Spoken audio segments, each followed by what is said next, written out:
જય હિન્દ જય ભારત. માનવ કલ્યાણ યોજના 2026ના જે લોકો ફોર્મની રાહ જોઈ રહ્યા હતા તેમના માટે એક ખુશખબર આવી ગઈ છે. એપ્લિકેશન ફોર્મ શરૂ થઈ ચૂક્યા છે. એપ્લિકેશન ફોર્મ તમે ઘરે બેઠા તમારા મોબાઈલ થ્રુ ભરી શકો છો. આના માટે સૌપ્રથમ તમારે ગૂગલમાં જઈને માનવ કલ્યાણ યોજના લખવાનું છે. એટલે આ રીતની વેબસાઇટ આવશે. અહીંયા ફર્સ્ટ લિંક ઉપર આપણે ક્લિક કરી લેવાનું છે. સૌપ્રથમ તમે આ લિંક ઉપર ક્લિક કરશો એટલે તમારી સામે એક પેજ આવશે જ્યાં તમને સેલ્ફ ડિક્લેરેશન લખેલું આવશે. તે તમારે ક્લિક કરીને આ રીતનું ડાઉનલોડ કરી લેવાનું છે અને તેની પ્રિન્ટ કઢાવી લેવાની છે.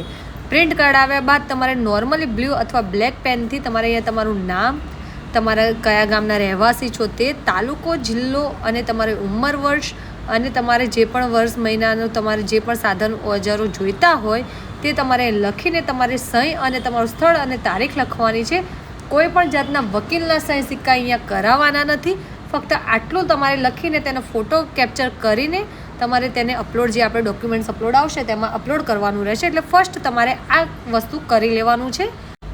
ત્યારબાદ તમને સ્ક્રીન પર જોવા મળી રહેશે લોગિનવાળું ઓપ્શન. જો તમે અગાઉ કોઈ પણ જે વસ્તુ માટે અહીંયા રજિસ્ટર કર્યું હોય આ વેબસાઇટ ઉપર તો તમારે ફક્ત તમારે લોગિન કરીને તમારે ફોર્મ ફિલઅપ કરવાનું રહેશે. પરંતુ જે લોકો ફર્સ્ટ યુઝર્સ છે તેમને ન્યૂ ઇન્ડિવિડ્યુઅલ જે અહીંયા લખ્યું છે રજિસ્ટર, ત્યાં તમારે ક્લિક કરવાનું રહેશે.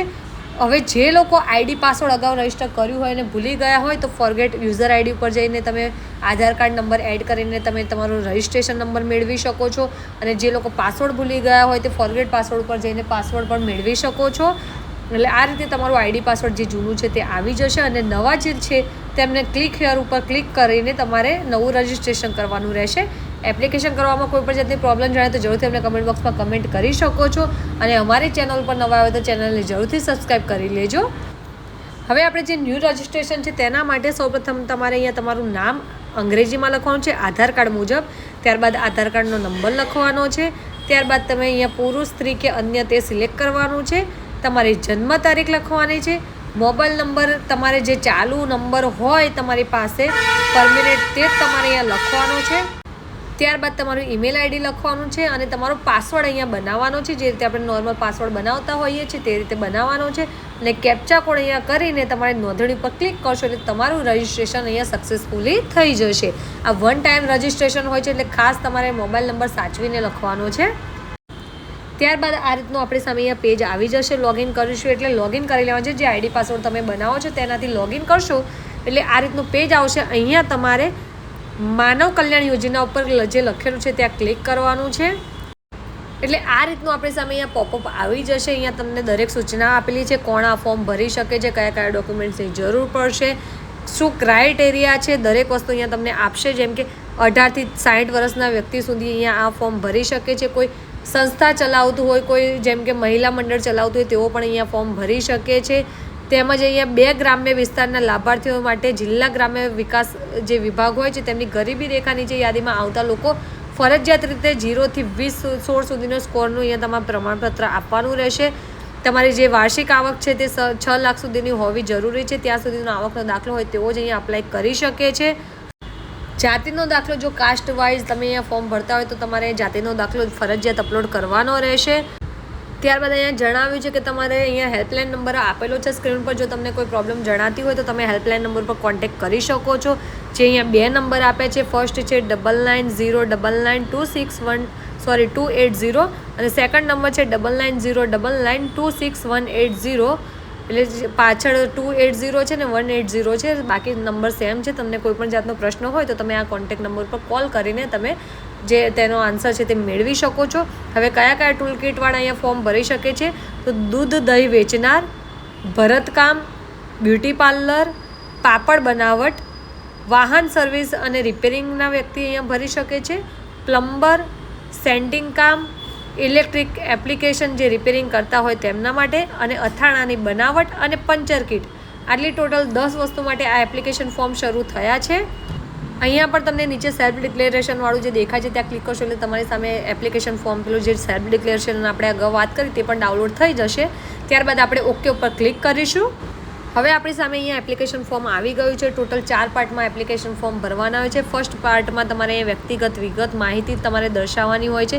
જેમ કે અરજદારનું નામ અંગ્રેજી અને ગુજરાતીમાં, આધાર કાર્ડ મુજબ, અરજદારના પિતા અથવા પતિનું નામ અંગ્રેજી અને ગુજરાતીમાં આધાર કાર્ડ મુજબ, અરજદાર પુરુષ સ્ત્રી કે પછી અન્ય તે સિલેક્ટ કરવાનું છે, તમે વિધવા છો તો હા કે ના સિલેક્ટ કરવાનું છે, અરજદારની જાતિ કઈ છે તે અહીંયા તમારે સિલેક્ટ કરવાનું છે, અરજદારની પેટા જાતિ કઈ છે તે સિલેક્ટ કરવાની છે, અરજદારની જન્મ તારીખ લખવાની છે, અરજદારની ઉંમર કેટલી છે તે આવી જશે by default, Aadhaar card number add કરવાનો છે, રેશન કાર્ડ નંબર ફરજિયાત છે, અરજદારના મોબાઈલ નંબર અહીંયા લખવાનો છે, અરજદારનો ઈમેલ આઈડી લખવાનો છે, જો દિવ્યાંગજન છો તો હા કે ના તમારે લખવાનું છે, અને અરજદારનો અધર બીજો કોઈ મોબાઈલ નંબર લખવો હોય તો તમે લખી શકો છો અહીંયા. ત્યારબાદ અહીંયા તમારે સરનામું લખવાનું છે, અરજદારનું રાજ્ય, જિલ્લા, તાલુકા કે પછી ગામનું નામ અને અરજદારનું સરનામું અને પિનકોડ નંબર. હવે તમે હાલનું સરનામું અને કાયમિક સરનામું જો અલગ અલગ હોય તો બંને અલગ અલગ લખવાનું છે, અને સેમ હોય તો તમે જે અહીંયા ટિક બોક્સ લખેલું છે ઉપર મુજબ ત્યાં તમે ક્લિક કરશો એટલે બંને જગ્યાએ સેમ તમારું અહીંયા એડ્રેસ આવી જશે, અને ત્યારબાદ સેવ એન્ડ નેક્સ્ટ ઉપર આપણે ક્લિક કરીશું. હવે આપણી સામે સેકન્ડ પાર્ટ આવી ગયો છે. અહીંયા ટૂલ કિટ તમારે કઈ લેવાની છે તે તમારે સિલેક્ટ કરવાની છે. આપણે જે અગાઉ 10 કિટની વાત કરી હતી, 10માંથી તમે કયા ટૂલ કિટ માટે અહીંયા અપ્લાય કરી રહ્યા છો તે સિલેક્ટ કરવાનું છે. ત્યારબાદ તમારે અહીંયા શૈક્ષણિક તમારી જે વિગત છે તે લખવાની છે.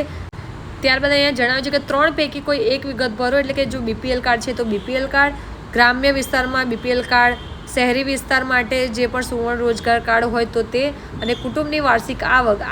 આમાંથી કોઈ પણ એક વસ્તુ તમારે અહીંયા ફિલઅપ કરવાની છે, એટલે કુટુંબની વાર્ષિક આવક જે આવકના દાખલામાં હોય તે જ તમારે અહીંયા દર્શાવવાની છે. ત્યારબાદ તમારે તમારું જે પણ ધંધા તમે કામ કરતા હોય જેના માટે અપ્લાય કરી રહ્યા છો તે કામ તમે કરતા હોવા જરૂરી છે, તે અહીંયા તમારે તેની વિગત દર્શાવવાની છે. ધંધાનું નામ, અરજદારનું જે પણ લાયકાત છે, વારસાગત છે કે નહીં તે દર્શાવવાનું છે. ઈ શ્રમ કાર્ડ અહીંયા ફરજિયાત છે એ ધ્યાન રાખવાનું છે. ત્યારબાદ અરજદારનું જે પણ રાજ્ય છે, ધંધાનું જે પણ એડ્રેસ છે તે લખવાનું છે. લોન છે કે નહીં અથવા તો તાલુકાનું નામ, પિનકોડ નંબર, તાલીમ લીધી છે કે નહીં તે દરેક વસ્તુ તમારે જણાવવાની છે. રેશન કાર્ડ નંબર લખવાનો છે, અને ત્યારબાદ સેવ એન્ડ નેક્સ્ટ ઉપર ક્લિક કરવાનું છે. એટલે આપણે થર્ડ પાર્ટ ઉપર આવી જઈશું. હવે આપણે અહીંયા થર્ડ પાર્ટ ઉપર એટલે કે ડોક્યુમેન્ટ્સ અપલોડ કરવા બાબત ઉપર આવી જઈશું. એટલે આપણને અહીંયા જણાવવામાં આવ્યું છે કે કયા કયા ડોક્યુમેન્ટ્સ અપલોડ કરવાના છે ફરજિયાત. તો સેલ્ફ ડિક્લેરેશન ફોર્મની પ્રિન્ટ આઉટ કાઢીને ડાઉનલોડ કરીને તમારે તેને અપલોડ કરવાનું રહેશે, જે આપણે અગાઉ વાત કરી.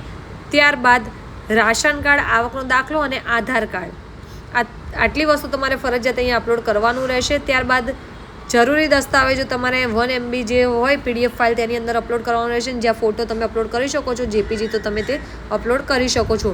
ઓરિજિનલ ડોક્યુમેન્ટ્સ અપલોડ કરવાના છે. કોઈ પણ જાતનું અહીંયા તમારે ઝેરોક્સ કે પછી ફાટેલા કોઈ પણ અહીંયા ડોક્યુમેન્ટ્સ ક્લિયર દેખાય નહીં તેવા અહીંયા માન્ય ગણવામાં આવશે નહીં.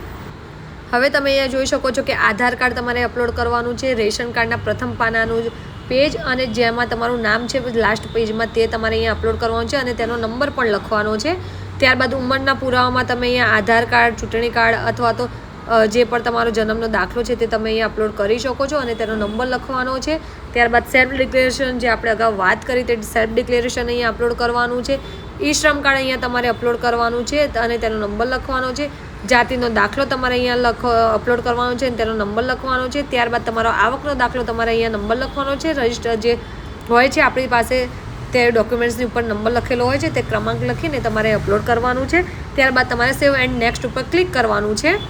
આટલું ક્લિક કરીને તમે ફોર્મ સબમિટ કરશો એટલે તમારું જે એપ્લિકેશન ફોર્મ છે તે સબમિટ થઈને તમારી સામે જે એપ્લિકેશન ફોર્મ ભર્યું છે તેની પ્રિન્ટઆઉટ આવી જશે, અને તમારો જે નંબર છે તે આવી જશે. એટલે તમારે તેને સાચવીને રાખવાનું છે. જ્યારે પણ ડ્રો થાય અને તમારો નંબર લાગે ત્યારે તમારે પ્રિન્ટઆઉટ લઈને તમારે જે તે જગ્યાએ તમને જણાવે ત્યાં જવાનું છે, જે તમને ટેક્સ્ટ મેસેજ દ્વારા જણાવવામાં આવશે કે તમારો નંબર લાગ્યો છે કે નહીં. આ રીતે તમે સ્ટેપ બાય સ્ટેપ ઘરે બેઠા તમારા મોબાઈલ થ્રુ આ એપ્લિકેશન ફોર્મ ભરી શકો છો.